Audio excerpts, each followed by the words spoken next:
So let me start from the top. Let me call a meeting to order. This is April 2nd, 2026. This is the meeting of the Emergency Preparedness Committee in Portola Valley. I will call a meeting to order, do a roll call. Kim is not here today. Lynn? Lynn is here. Craig, I'm here. Fred? Here. Fred is here. Dale? Here. Thank you. Miriam Plunder? Here. Thank you. Ray is out today. Jerry, you're here, right? Thank you, Jerry. Vic is not here yet, and Randy is out this time. So we have a quorum. The next item is oral communications, things not on the agenda. And I think I see Cam out there. Sorry about that. I think I see Cam out there using my laptop. I don't know if she's got anything to say. I don't see any hands up. Seeing nothing, are there any oral communications from the committee? Seeing none, let's move on. Approval of minutes, the previous meeting. I motion that we approve the minutes. All right. Second. Any yays, nays? No? No abstentions, no nays? Okay. I think you say all in favor or something. Okay, all in favor of approving the minutes. Thank you. There's another chair that actually knows what to do. Thank you. Motion to approve the minutes. Approved? All in favor? Yeah. All in favor. The minutes are approved. Thank you. Parliamentary procedures are something I apparently need to learn a little bit better. So, exploratory projects. So one of the major things to do today is the subcommittee met on this exploratory project number 2. That's the review of the Town Council Resilience and Planning Committee potential safety initiatives for the EPC. So the subcommittee met, they wrote a report. It's in the packet, and that packet consists of our notes, subcommittee notes. I hope people have had a chance to review those. If so, if they have been reviewed and there are no problems, I would make a motion to move this along to Craig Taylor and Rebecca Flynn for them to look at. That was the intended work product. So are there any issues with the notes? Jerry, it looks like you're reviewing them. You're fine? Okay, just turning to the correct page. Okay, if there's no objections, I make a motion to approve the report. I move. Okay. Okay. All I'll right. second. All right. All in favor? Aye. All right. The motion passes. We will move these comments off to Craig Taylor and Rebecca Flynn. So that completes part A of this agenda, 5A to be correct. Then there's this exploratory project number 2, preparations. What does EPC do in preparation for significant weather events? So let me give you an update. Last time we met, I was going to meet with the town manager. I did do that. Craig Taylor, our liaison, also attended. And the next step moving that forward is to put a list together of things that they want to look at and we want to look at. I will meet with them again with that list and then move that along. So that's the update on that part of it. Yes. So is this then a new list or is this an updated list of the list we have seen? It's essentially in my mind, it is a list of things that we've looked at in the past, the 16 some items from the Fair and Peers report, and then a comprehensive list of all of the things that EPC is up to.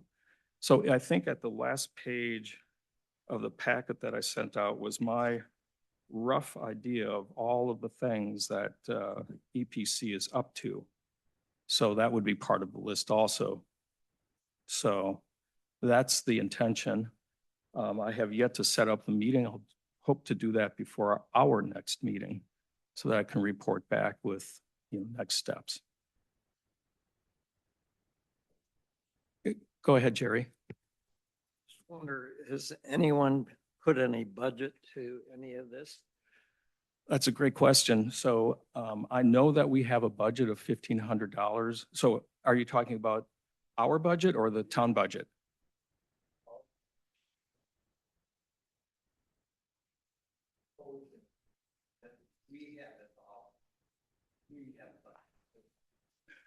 Yeah, so overall, the idea of the meeting is to also look at resources, who does what and so forth, so that there's that part of the town part. To answer your direct question about, as I hear it, is what is our budget? So I was informed, I asked, our budget is $1,500. Now, apparently, we also have, or the chair has, the ability to ask for, additional funds or whatever. So I haven't done that. It's something that just came to my mind only a couple of weeks ago about part of the priorities we could have asked at that time. I think we can still ask, but. My encouragement to you would be that if in your discussions with the town or the council, it's decided the EPC will do this, that, or the other, then they need to budget what we need to accomplish that. Otherwise, it's. Yes, I agree. Marion? It's not they, it's us. So the way this works, we should have it on the next agenda for next year, that you put budget on the agenda. Everybody comes prepared, what we're doing, what we think it costs. You get a spreadsheet from the town. I can send it to you. And then we discuss it and we say, this is the budget we need. And then it will go and we approve. And then it goes to the town and the town might cut it in half or give us 10%. But that's the process. We cannot ask the town to tell us what we think our budget is. We need to do that. Okay. All right, very good. This is a little bit different. If we're discussing with them what our responsibilities are, all I'm saying is they say this is going to be your responsibility, then they need to fund the budget for that responsibility. You give an example. We don't get a salary. So if we do work, what do you mean? Can you give an example what you mean?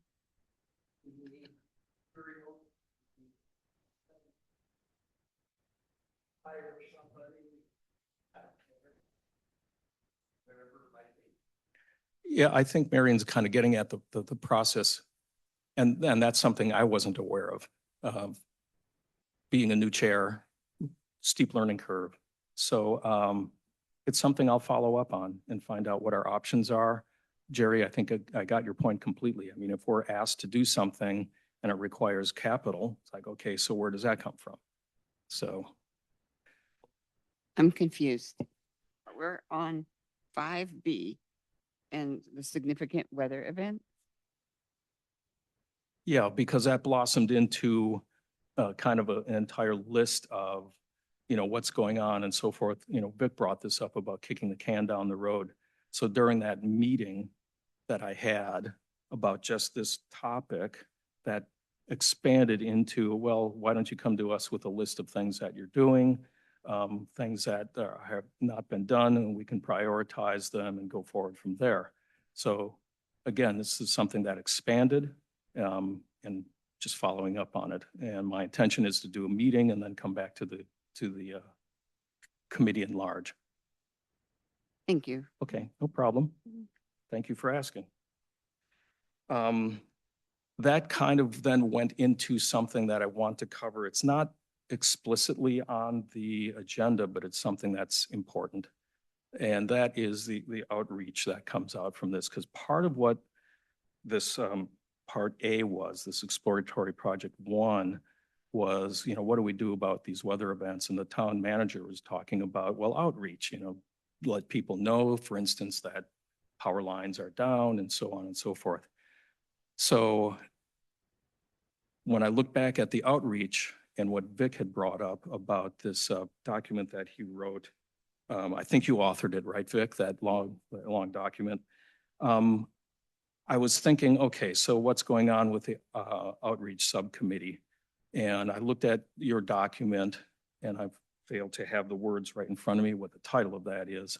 But then I thought about what is going on with Woodside Fire Protection District, WPV Ready, and specifically WPV Ready nodes, which is kind of a new thing that's come up. And maybe I can ask Selena to talk about that when their time comes up. But what I'm seeing is that there are a number of things that I think the outreach committee can be doing. I can make some suggestions about that. There's another thing on my mind. Before I forget, I would like Fred Myers to join that subcommittee who would be a 4-member subcommittee. The reason behind it, and I'll ask Fred whether he wants to or not, but the reason behind it is for Fred to join is I think it's a great way for him to onboard. If he's looking at all these outreach ideas and so forth, they kind of dovetail into our major goals, our priorities for 2026 and so forth. So Fred, are you up for that? Yes, I'd be happy to. Okay, great. Great. So I don't know that I need to make a motion or anything about that. Are there any objections to having Fred join? Okay, I think you're on the subcommittee. All right, thank you. Sure. So with that being said, I think what makes sense is I can give a list of things that I think maybe the subcommittee should be working on, and they can take it under advisement and run with it and do what they believe they need to do. There are a number of things that I saw, for instance, the links on the website. I have an Excel spreadsheet that I did about that. There are a bunch of links that are inactive, not working, or they're dated, or they're pointed to someplace that doesn't make sense anymore. So that's just one example of those kinds of things. Another one is looking at WPV ready nodes and VIX document. So I think there's quite a few things to look at. It can give my notes to the subcommittee, and I think it makes sense for them to go with it from there. Unless there's some other thoughts about how to proceed, I would certainly welcome them. Yeah, Selena, please. Is this on? Okay. Yes. I did give, I think this was before I went out for my last surgery, like a Word document with updated information for the emergency preparedness page. Just because Darcy had requested that as a simple way for them to get to it when they could. So I can share that with you of just the initial, I did exactly that, what you were talking about. I went through all the links and updated wording and whatnot. So I'll share that with you guys so that you have it. Oh, that would be great. Thank you very much. That's great. Okay, I think we're at the next item, which is Woodside Fire Protection District. I guess a little bit of extra exercise for you this morning. That's fine. I always need yeah. to get my steps in. Yeah. Good morning, everybody. Yeah, thank you so much for being here. Good morning. Yeah, absolutely.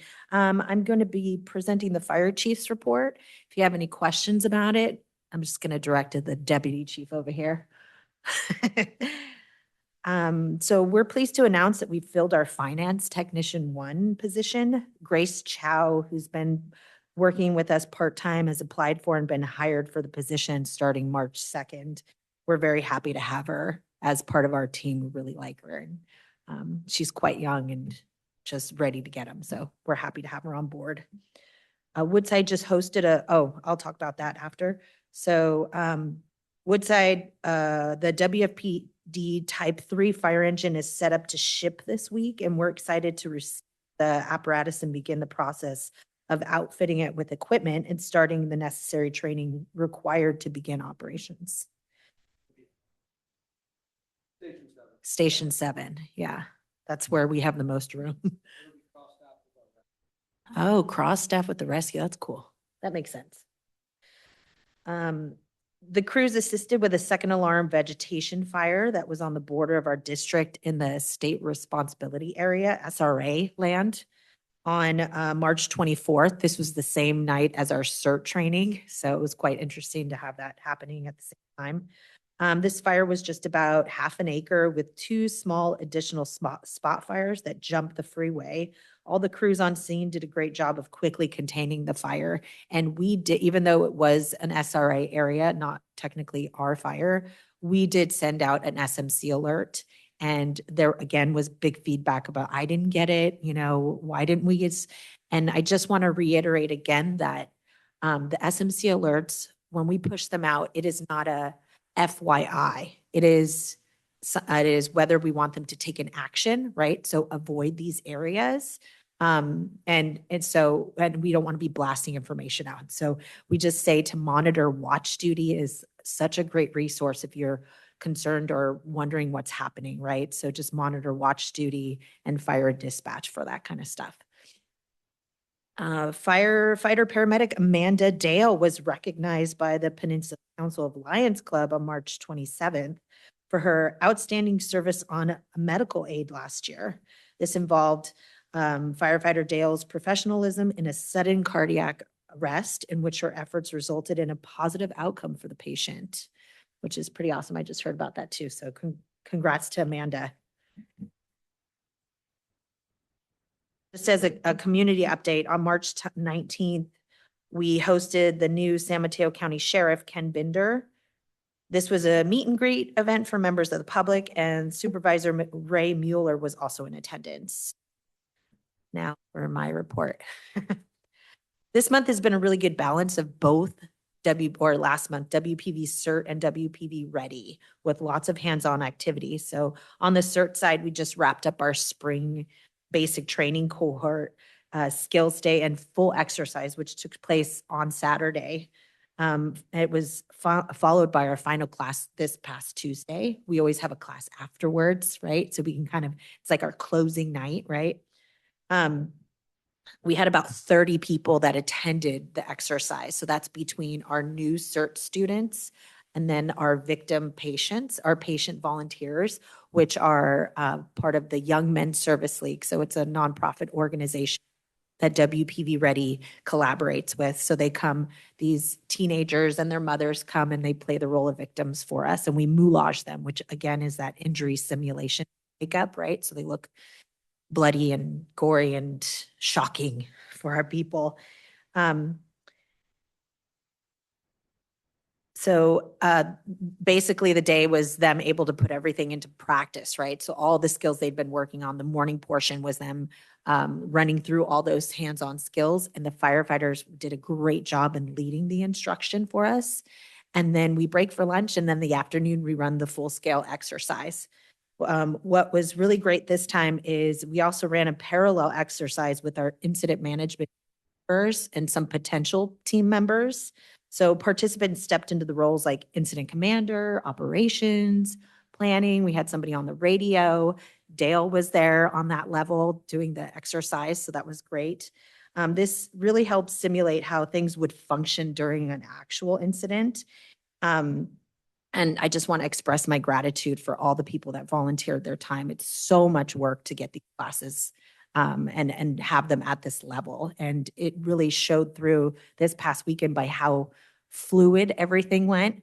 And for me, especially doing this as many years as I have to have it go as smooth, I'm like, what am I missing, right? Something's got to be going wrong here. But no, it just means that, it's pretty dialed. We also held a light, and I don't know if they mentioned this at the last meeting, but the first Saturday training for CERT last month was light search and rescue, and Craig Taylor led that, and he did a great job. And we had about 20 people in attendance, maybe a little over that. It was a good attendance for the weekend. And this weekend for our first Saturday training for CERT, it will be focused on sandbagging and cordoning off. So cordoning off areas of hazard, whether it's down power lines, trees down, whatever. And we're focusing on these roles specifically because these are the kinds of things that our CERT teams would most likely be doing most often. And it was requested by Darcy. Oh, there we go. See, ask and you shall receive. On the Ready side, we hosted a nodes presentation last Thursday. It was online and we had about 30 people on it. It was recorded. And so I still haven't had time, but I will be posting the video once I kind of go through and edit it a little bit, so that anybody can access it. There's been a huge response actually for people who missed it, who wanted to watch it. And Nodes basically is a program that helps neighbors connect in their local area. So on a street, we have a group of houses after a disaster where they can connect and share resources or get connected to other volunteers. It's very low tech. They just use forms. An example is a person has several tarps in their garage, right? And they're willing to provide them for another household. And there's a household that needs a tarp because their roof is leaking after a tree came down or whatever, right? And so the node is just their place where they go and either request help or they offer their help and it's filled out on a form, and then they get connected with those other people. So there's no storing of materials. And it is, again, very low tech. You only need one to a few people, just based on what your resources are. So, and our emergency preparedness organization, EPIC, is going to be providing funding for the actual node in a bag kits, which just has the forms that go into the like a little holder that you hang on a fence or wherever you want. So that's going to be our gift to the areas that want to actually establish a node. We're probably going to post it on the Ready website. I will also push it out through all our groups.io and on the fire district website. Coming up on April 21st to kind of follow up the node presentation will be our next Ready Communicator training on from 6:30 to 9:30 at Station 19. And we usually hold those on Tuesdays because we have our radio check-ins that same day. And so we get to kind of show them what it's like for them to check in on a radio. After they've taken the training, they can participate.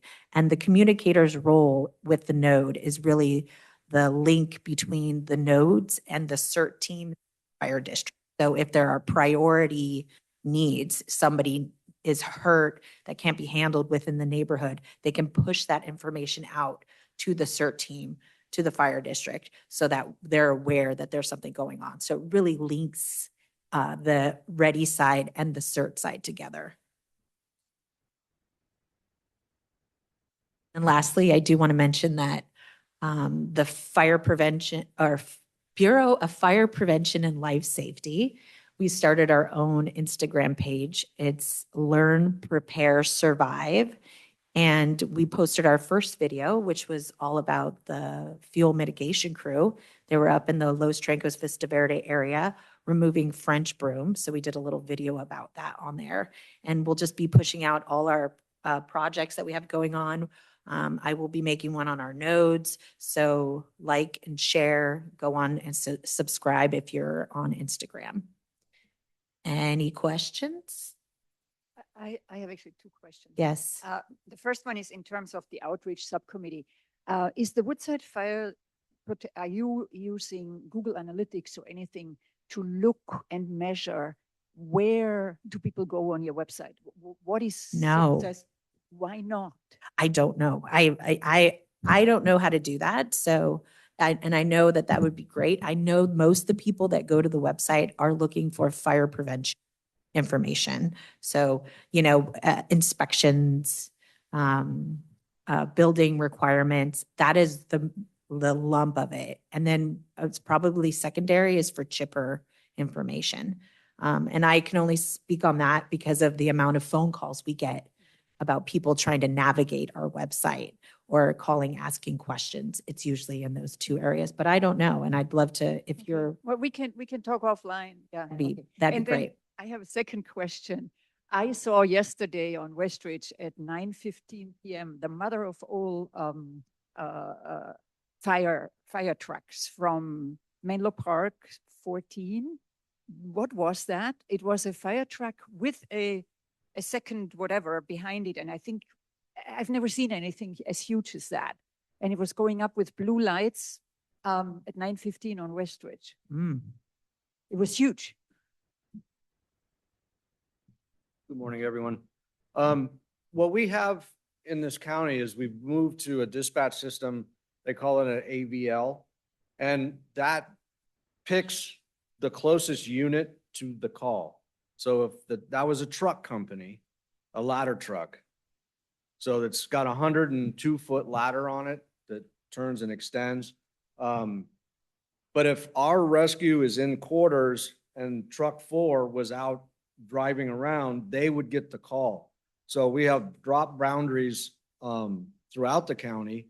And the 3 agencies down south here, us, Menlo Park, and Redwood City, we really try to stick to that.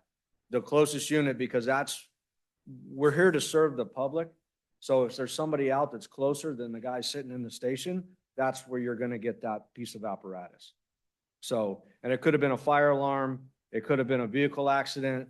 There's certain type codes that they do respond to with an engine and a truck and a battalion chief. So.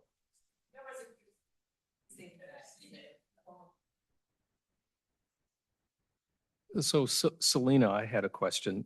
I don't know that, thanks for popping back up to the microphone. No but, worries. On WPV ready nodes, Yeah. and I think I may have asked this question in the meeting or the presentation that you gave, but your intention is to try and leverage, what is it called?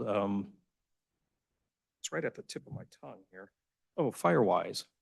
Yes, that's one of our ways to encourage neighborhoods to organize. That's already a natural pathway for us to get them to, because it's really not any extra work. It's just notifying your neighbors that in the event of any disruption, and I say disruption because really disasters and emergencies, there are just many disruptions, right? Where cell service may be down, internet may be down, they can just designate, right? And then getting that information out to their neighbors. And so Firewise is a great way to utilize them since they already have the information, right? Which also dovetails on HOAs.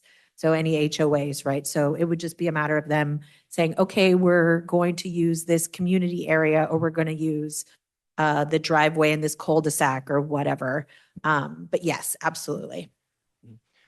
Another follow-up question, if I may. How long has this nodes idea been in development, and how far along are you in deploying it? Yeah, so I just recently heard about the program over maybe the past 6 months because it originated, we learned about it from a gentleman in San Jose, but originated in Seattle after a big windstorm in 2006. And then this gentleman named David Moore, he brought it to San Jose and kind of altered it a little bit to be easier to spread out. And then we took that concept and called it nodes because it was originally called a village hub. But as you know, in Woodside, we have a village hub and a village pub. So that's not going to work for us. So we called it nodes. And so it's kind of the node. So it is fairly new, but there really isn't much to it other than the presentation that I presented and then an actual exercise. And Ladera already held an exercise. And we incorporated that ready communicator role, which is not something that they had in San Jose. But it was really they realized that that's the missing link that they had between the nodes or their hubs and CERT. So now for us, it's really a matter of where do we want to have our first exercise? We have a lot of interest from different neighborhoods, but it really is who is that person that goes, hey, I've already identified the few people that will help, be a part of the exercise. And then we'll purchase the kit for them and we'll invite whoever wants to come from other areas within the district and then just hold an exercise. And then from then on, we can just do it in other areas because more practice, the better. I volunteer my street. We have 4 ready communicators. Let's do it. And we have 2 CERT Great. members. So we'll just, Where's the node going to be? where we have our barbecue at the Nice. entrance to Wyndham Drive. Perfect. Okay. See, there we go. Yeah, thanks. Thank you.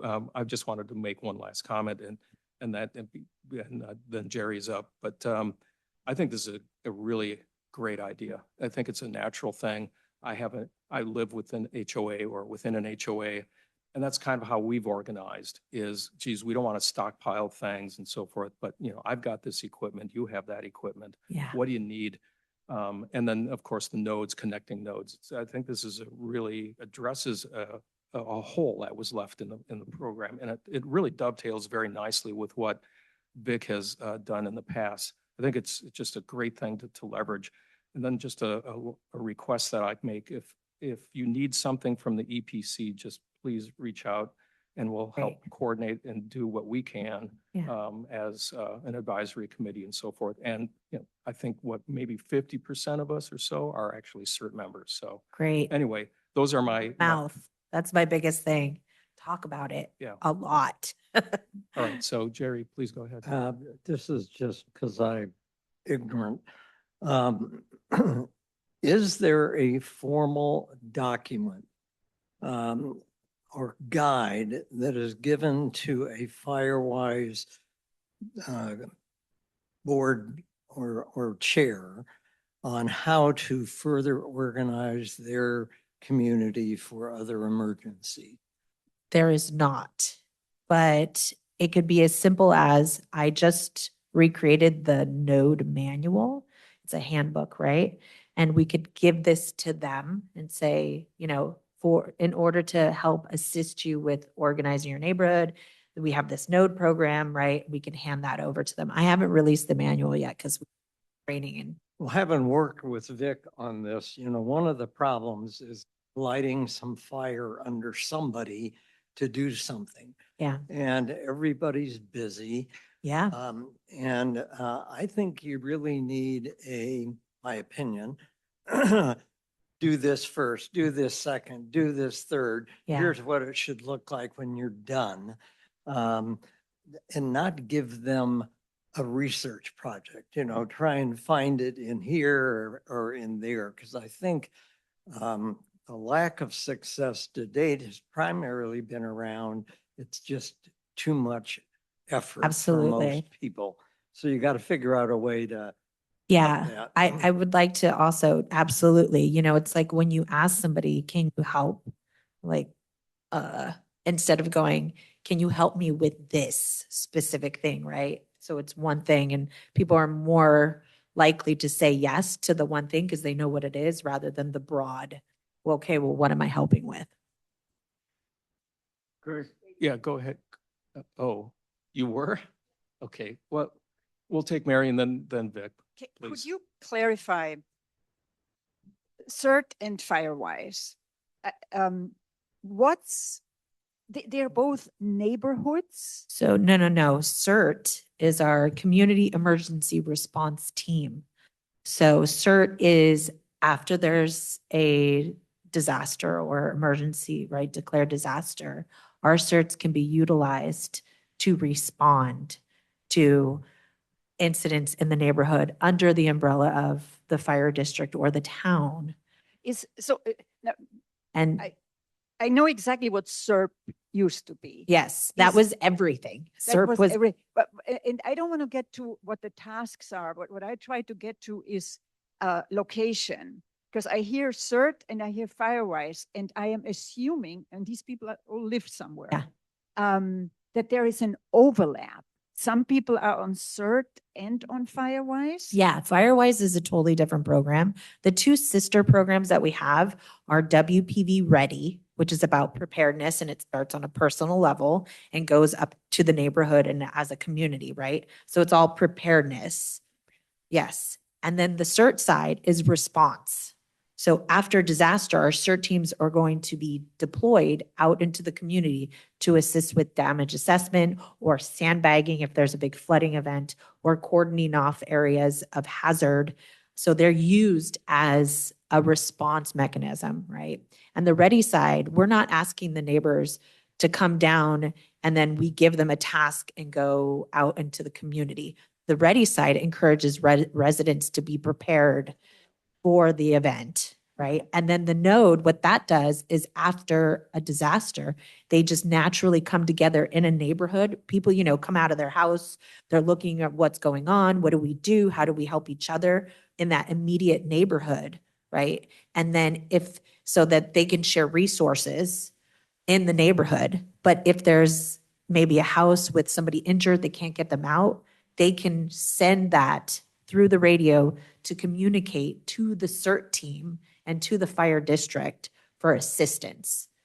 So it's just the CERT is like the first responders, but the community first responders. Right. And the Ready side, we do not ask them to respond. We're more about helping them prepare themselves, their homes, their neighborhoods. Yeah, okay, that's really helpful. Because what was going through my mind, like you're saying, the most difficult thing is recruiting people. Absolutely. And so we have all these different organizations, Yep. and so maybe the easiest would be that you recruit from each other. Yeah. That's- And Firewise is a totally separate program, but we also wanted to use Firewise to help Ready, right? To use that natural kind of forming of an organization, right? Firewise, you get your neighbors all involved. You guys are all working on fuel mitigation stuff, right? But it's not Firewise is wildland fire, right? It's not earthquake preparedness, and all the other things that we deal with here in the community, in terms of emergencies and disasters. So Firewise is still, again, very specific. And absolutely, we need to ask them this is what you should be doing because it already makes sense, right? But again, it is also difficult because sometimes these people are like, no, I just want to do Firewise. That's it. That's enough for me, right? But again, the node program is super low tech, super simple. So that really doesn't require a lot of extra work. Okay, thanks. Vic, you're up. Yeah, I just wanted to come back to the continuing issue of getting in a given community at least one person that's willing to take the leadership Yep. role. That is year after year, that continues to be the greatest frustration. If there isn't somebody in a community that is willing to take that initiative, it just doesn't get well organized. So Yep. to the extent that we can continue to focus on identifying a reliable resource to do that, even for a limited period of time, and it can be for a year or 2 years, or even less if we really need to, that is to me, the missing piece of the puzzle that is just so critical. And I know, again, in our Golden Hills group, that has been vitally important to its success and as well as its challenges. Yeah. So I just want to emphasize that aspect. Absolutely. People are very apprehensive because they're like, leadership role? Like, I don't have time for this, right? So our way to get around that is this node thing, right? Where it's like super low tech. It's just you, a couple other people, hopefully. And it's not like ongoing stuff. It's just our way of saying, okay, and then we use the node program to encourage residents to then connect with each other beforehand, right? And then after that, it's a pretty low, Maintenance. yes, maintenance. Thank you. And I do have, just to remind people, we did put together a publication, which is still available, and I think is still a good little handbook. It's about, I don't know, Guide. 12 pages or so, Yeah. to anybody that's interested to kind of stimulate their continued involvement on what the elements are, such that it hopefully would encourage them to participate and not feel that they can be overwhelmed by Yeah. too much responsibility. Selena, could we co-author something to put out on the forum? Like, did you feel it? Were you ready? Oh, I'm already thinking You're about on that. and then that our committee and Okay, yeah, in support of you and you in support of us. yes, That point them to that document or WP Ready and do something like that together. absolutely. Okay. Yeah. I'll help. Okay, great. Thank you. Anything else? I think that's a great idea. Jerry, were you looking at, thinking about making a comment? Go ahead if you are. I was just going to say, I think some of this is a PR issue in Yeah. the sense that Firewise has finally gotten some real traction now. where people want the designation of being fire-wise. Maybe it's partly fire insurance, but the deduction is not all that overwhelming anyway. I think we need a program that really awards a neighborhood as being an emergency prepared neighborhood. And it could be a fire-wise / emergency prepared. Like a ready You neighborhood. know, you give a neighborhood a goal, and you want to be part of the goal. So I'm just suggesting we need somebody Some to sort of reward. help with the Yeah. same thing Vic is talking about, that inspires some enthusiasm about doing the next step. Yeah, and I think it would be good too for neighborhoods that are doing the work. We can highlight them in our monthly newsletter that we put out because we are now highlighting residents that have done the work on their home for defensible space. But it would be great to also do the same for neighborhoods that are putting in the work. And I think the town council should even designate that they're going to have a designation of this neighborhood is emergency prepared because they have done these 5 things, whatever the priority is, to get some more enthusiasm behind it. So Great. Okay, Thank you. if there's nothing else, I'd like to close this session out about the Woods High Fire Protection District. Vic, you keyed your mic. Did you have something? Doesn't look like it. Yeah, I wasn't clear. What was it you were asking? I'm sorry. Oh, if there were any other comments otherwise Oh. about this. No. Okay, That was a great. Thank you for the opportunity. Okay, I think sure. we've really covered it. Okay. And I would just, again, underscore anybody that knows people in the community that might be willing to give some dependable effort would be greatly appreciated because that's what would really turn the corner. Yeah. Thank you. Sure, understood. With that, I'd like to go to the subcommittee reports. The first one is EOP, EOC. Kim isn't here. Lynn, did you have anything that you wanted to say about that? No, we continue to meet Monday mornings from 9 to 11 and move forward. And this last Monday, 2 Mondays ago, we met with Darcy Smith to go over our list of questions. And so we've made a lot of forward progress. Yeah, so my impression is that you're probably on schedule to have EOP, EOC done by the end of the year. So no hurdles that you see so far or blocks. Yeah, EOC is done. There you go. So. Okay. All right. Very good. Communications. Ray is not here. He did send me a report to read, so I'll just read that into the record if I may, or just let people know. So he reports that all radios and comms are 100%. And a reminder that June 27th of this year is the Safety and Emergency Preparedness Day. This is also known as Field Day. It's run by ARRL, which is the American Radio Relay League. It's a national association for amateur radios.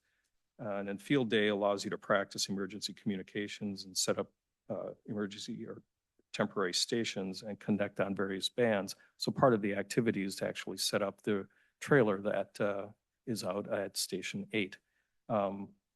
I intend to attend. It would be nice to see a show of hands, but it's a little bit off into the future, but June 27th, put it on your calendar. And I think that's it, other than Jerry is now on the communications subcommittee. So I think that closes that out. Evacuation, Dale? Nothing new on that. Ad hoc safety element? That's in the town's ball court. Okay, understood. And then the neighborhood and resilience outreach subcommittee. Yeah, the only thing I would add is I think that the manual that we put together might be worth reinvigorating and finding out which communities could benefit from the how-to of setting up these programs. The thing that remain a little frustrated with is trying to identify in which community we have a leader that can be the contact point. And historically, that has kind of come about merely on a kind of an ad hoc basis. And I don't know, Selena, if we have anything that would identify either through the fire department or otherwise who those leaders are. And if so, I'd be willing to make those calls personally, because I think that's what makes a difference, and try and see if we can identify some more leaders to go forward and implement a program. Yeah, this is the same thing that the Ready Committee is working on, and then Okay. the Woodside EPC as well. And the new calendar that the fire district is putting out with the layers on it, one of the things will be having the Ready leadership information on there. It'll be one of the layers that we have on our map. So, the And community. that would be readily available to the public or Yeah, to the us? calendar's there, but it just doesn't have that layer yet. That's something that we're working on, obviously. And then to that guide that you put together, Right. we rebranded it to kind of suit all of the fire district. I remember after you put that out. Yes. So I haven't looked at it for a while either. So this will be a good refresher for me to look at it as well. Right, because I think you had identified earlier some either inconsistencies Yes. between the various documents. Yeah. And I'd like to ask you if you would contact me when you're ready to identify what they are, and if we need to revise it. Yeah. Or we want to recirculate it. I really do think Yeah. it relieves people from feeling overwhelmed. They don't know kind of where to begin and what they're volunteering for. So Yeah. I'd look to you to just give me a call or whatever, and we'll talk about next step. Got Does that it. make sense? Yep. Okay, Thank you. thank you. Okay, with that, the next thing on the agenda is our next meeting is May 7th, 2026. Anybody know beforehand whether they are going to be able to make it or not? Okay, I think we probably will have enough people for that meeting. Say again? May 7th. Oh, 7, sorry. That's okay. So, that's all right. I think we'll be able to have a quorum. So with that, make a motion to adjourn the meeting. So move. So moved. Second. All right. Any objections? All in favor? Aye. We are adjourned. Thank you, everyone.